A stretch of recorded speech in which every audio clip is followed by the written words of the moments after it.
Pink's Boutique podcast with Kirsty and Luke Sheriff. Hopes and dreams. This is the episode 2. Our aim for episode 2 is to talk through where the journey of Pink's Boutique has been so far and fundamentally get to the plans that we have. We want in this episode to set the scene for the business before we go into other episodes and discuss single topics, kind of really nail down individual items and issues in more detail, because I think as a listener it's quite key to understand what's happened so far. And in episode 1 we told you why, as Kirsty and Luke Sheriff, why we got involved in organic.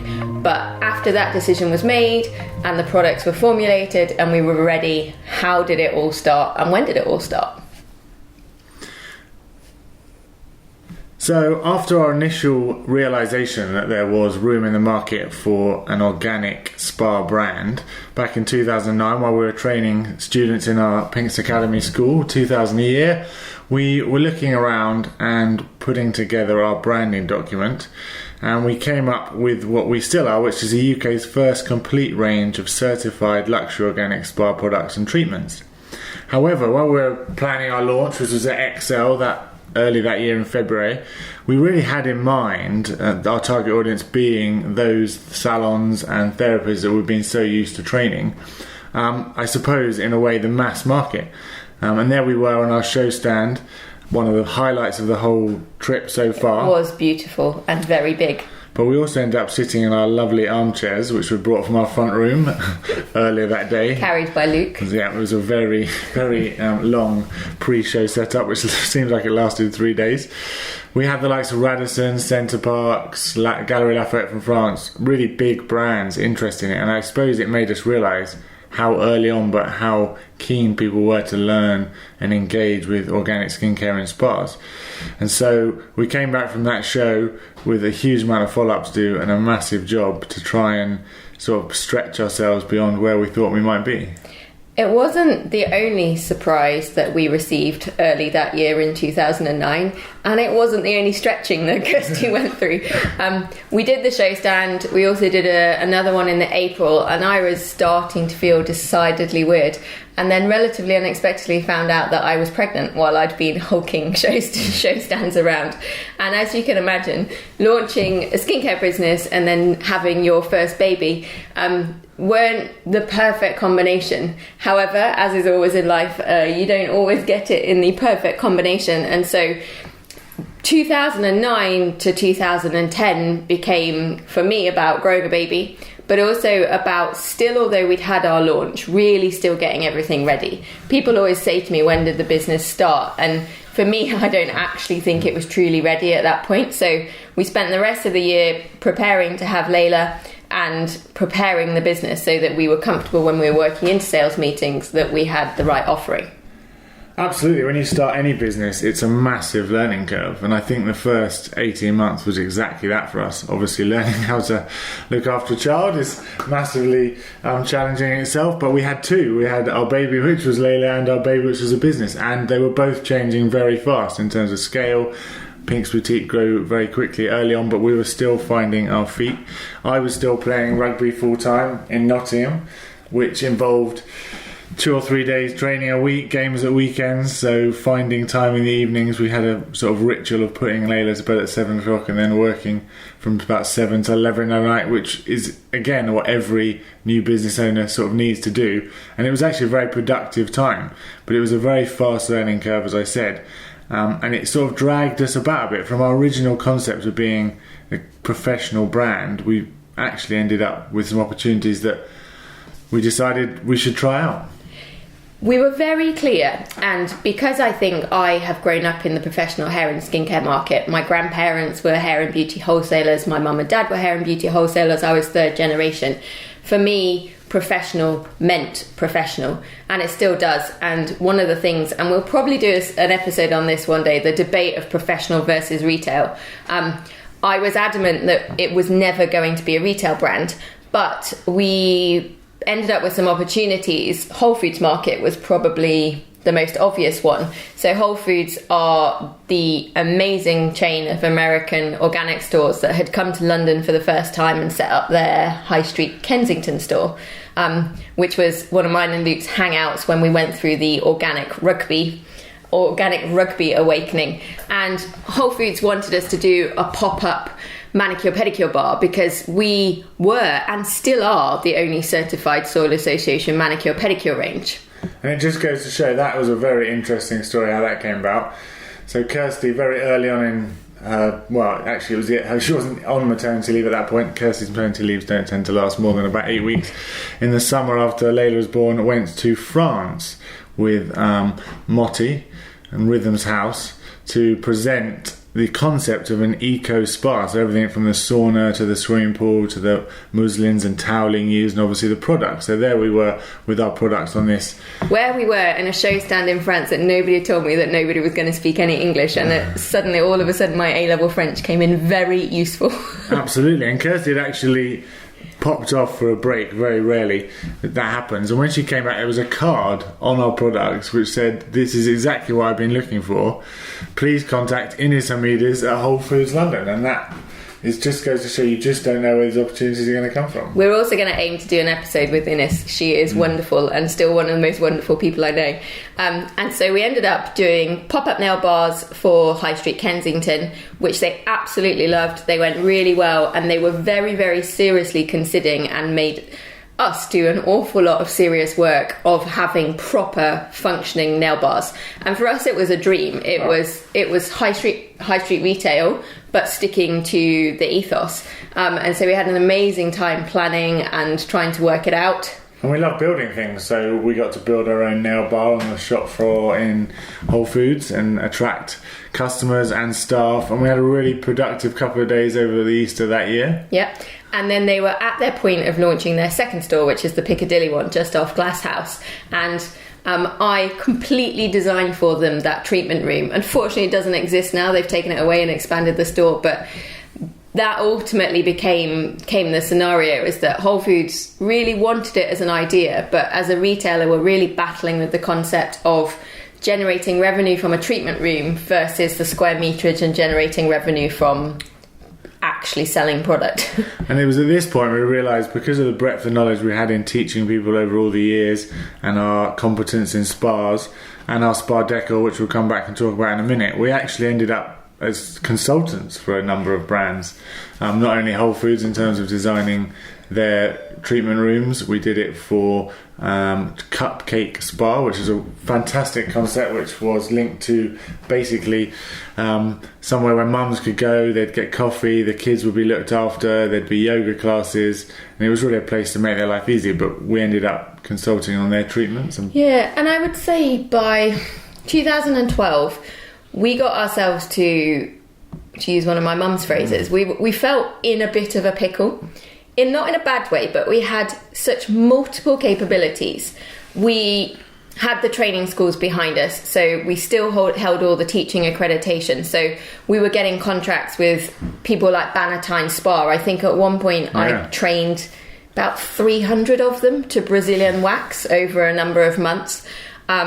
We had all the spa decor range, and we were getting calls from, I still think one of my favourite was Jo Malone for their black teapots. L'Occitane use a lot of our stuff to merchandise their stores. So the decor business on its own could be a full standalone business for somebody. We were starting to be asked to write treatments because people were starting to see how good ours were, and obviously that was one of my personal passions and real skill sets. So brands like Scarlet Spa and Aman Global Resorts were saying, actually, we've got a resort in Turks and Caicos, and we've got 6 therapists who we actually need to be able to do manicure, pedicure, but they don't have the qualification training. And so we were going and qualification training them to begin with, and then giving them the Pinks Boutique products and teaching them all the Pinks Boutique beautiful, beautiful ways. And then they were saying, we love those treatments, which were ours. Can you just make us our own as well? And so not only that, we were then being asked to manage spas. like cupcake. Yeah, absolutely. And we find it hard to say no. Certainly, again, on a young business and you're looking for opportunities and finding your feet, you don't like to say no to people and you try a huge number of things. We were travelling to Asia once a year to source products for our Spa Essentials range to decorate spas, and they're now sold in the 3 major catalogues in the UK, Ellison's, Beauty Express and Salons Direct, which again, as Kirsty said, is a business in itself. We're also bringing back treatment ideas, and people are asking us, to manage spas and help them recruit therapists. And it was a very exciting time. I managed to retire from rugby in 2011, halfway through the year, which was a really big milestone. That was the first time that the world of Pinks needed to fully economically support our entire family. And I remember both just looking at each other and going, well, now we're going to find out the answer. And we did. And it was a great period. We got a lot of incoming requests. Our biggest period of growth. We had people coming to us, more than we were going out and finding people direct. In fact, Kirsty has a fantastic conversion rate. My mum says she could sell ice to Eskimos, which is relatively true. Organic ice. Or organic skincare to spas that are interested in it, which is their forte. And so it was this amazing growth period, but mentally quite confusing for us, I would say. I agree. I don't really think when we got up in the morning that we knew exactly who we were, exactly where we were going, or exactly what was going. We just knew that there was an awful lot happening. And it was very easy to be pulled in all sorts of directions, all of which, looking back now, were amazing experiences and amazing opportunities. But in truth, none of them provided us with the black swan rocket you dream of that comes around the corner and escalates your business to global success overnight. I'm still waiting for said rocket. And people from a lot of walks of life came and asked for our help and our input on a great deal of projects. But fundamentally, it can be damaging if you're not careful. Yeah. Both mentally, because you're stretched, and also, can your business actually succeed at all those avenues and strands all at the same time? So, during the period 2011 to 2014, while the business was growing and diversifying, which I still think leaves us in a very strong position going forward. It's a very unique offering, and I think that when we do episodes with people that work with us, I think that's one of the things that people always say. Like, we have a very interesting skill set. We are not just a product company. We don't just supply products. And that makes us a dream to some people, but it also makes it challenging to run. Certainly does. We love being creative. We love having ideas. We love helping people. But ultimately, what we want to do is make a real impact. And so during those years, we learned a great deal, but we also had to look at ourselves as individuals and work out what we were going to take forward in a meaningful way in order to get the message out there. Because ultimately the business was started to try and spread the word of how people should source their products, how they should deliver treatments in spas. And I have not ever deviated from the fact that there needs to be an organic brand that makes it to the mainstream, to make people understand, and we always wanted that to be ours. So we're in this mid-period. By 2014 we were set with Layla just before she was about to go to school for our first big trip with her abroad. So 2014 was really heavily dominated with taking Layla to Asia for a really long period just before she started school, so that she could start experiencing spa sourcing and massage on the other side of the world. And because it wasn't complicated enough already, we felt it was probably time to get pregnant again.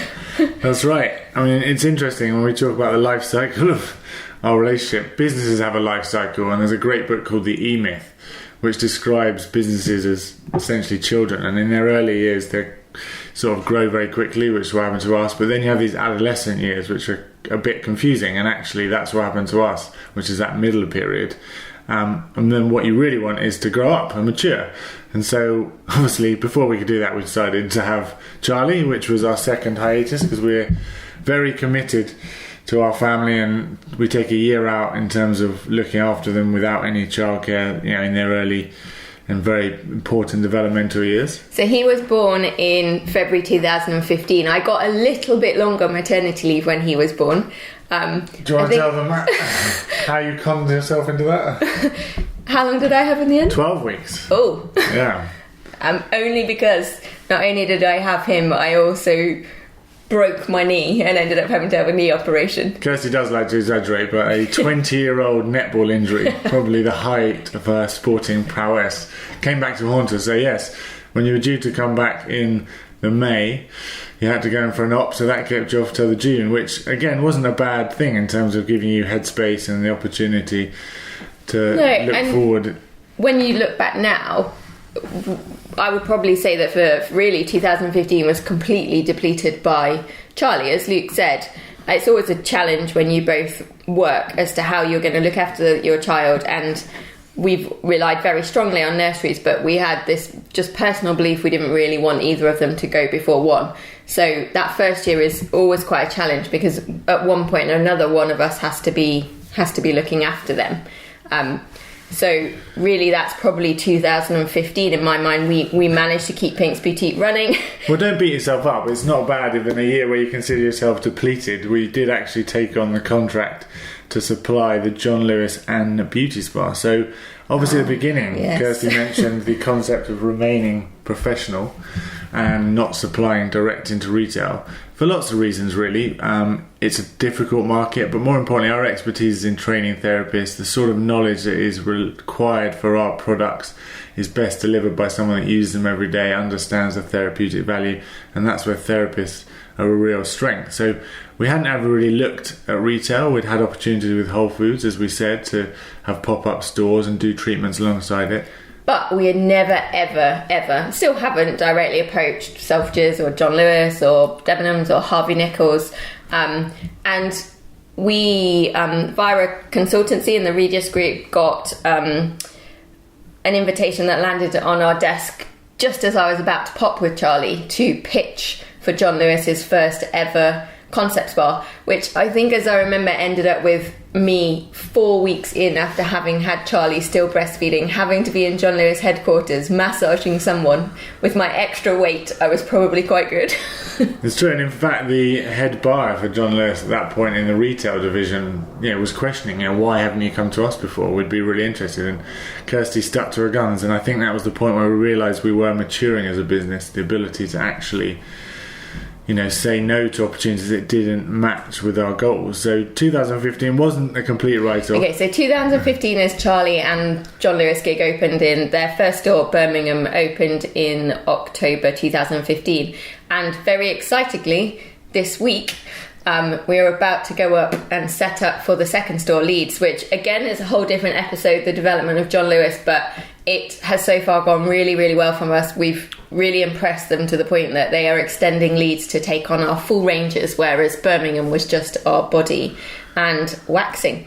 So that's going to result in a complete celebrated spa inside of John Lewis. And again, it was a light bulb moment of that's what we're best at. When we get the opportunity to deliver treatments, products, product menus, treatment menus to a spa in its entirety, they soon realise that actually that's the best way to convert people. And within that, we get to use our expertise in teaching, we get to use our expertise in decor with the Spa Essentials range, we get to bespoke some treatments, we get to do a little bit of managing of spas in terms of helping the spa manager, not doing it directly.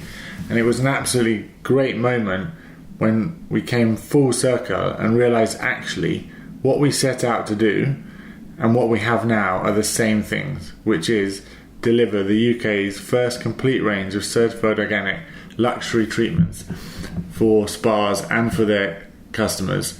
And the only real added bonus is 5 years worth of experience and a whole host of fantastic awards.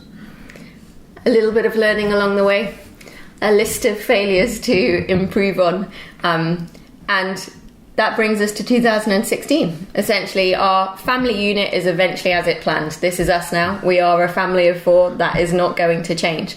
And it's a long time, and it feels a long time since 2009. And it feels a really long time since Pink started with the schools in 2004. But eventually, we got to the point where our key focus now really can be building Pink's Boutique, Spa Essentials, and our new upcoming baby, our men's range for 2017, to be what we always dreamt they will be.